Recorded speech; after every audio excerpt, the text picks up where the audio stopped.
नमस्कार मित्रांनो, पुन्हा एकदा आपले स्वागत आहे मित्रांनो. राज्यातील कर्मचाऱ्यांच्या व पेन्शन धारकांच्या पगारवाढीबाबतची आताची मोठी आनंदाची बातमी व्हिडिओच्या माध्यमातून आपण घेऊन आलेलो आहोत. जाणून घ्या सविस्तर बातमी.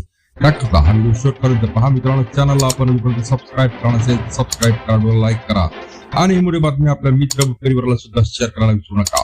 तर मित्रांनो, सरकारी कर्मचारी पेन्शन धारकांसाठी आताची मोठी आनंदाची बातमी समोर आली आहे. या संदर्भातील सविस्तर वृत्त पुढील प्रमाणे जाणून घ्या. डीए वाढ. वर्षातून 2 वेळा सरकारी कर्मचारी आणि पेन्शन धारकांच्या डीए मध्ये वाढ करण्यात येत असते. याप्रमाणे मार्च जुलै 2025 पासून सरकारी कर्मचारी त्याचप्रमाणे पेन्शन धारकांना एकूण 58% दराने डीए वाढ लागू करण्यात आलेली आहे. जानेवारी 2026 ची डीए वाढ दिनांक 1/1/2026 पासून डीए वाढ अद्याप बाकी आहे. सदर डीए वाढ ही ऑल इंडिया ग्राहक निर्देशांकाच्या आधारे लागू केली जाते. यामध्ये जानेवारीची डीए वाढ लागू करण्यासाठी मार्च जुलै ते डिसेंबर पर्यंतच्या निर्देशांकाचा विचार केला जातो.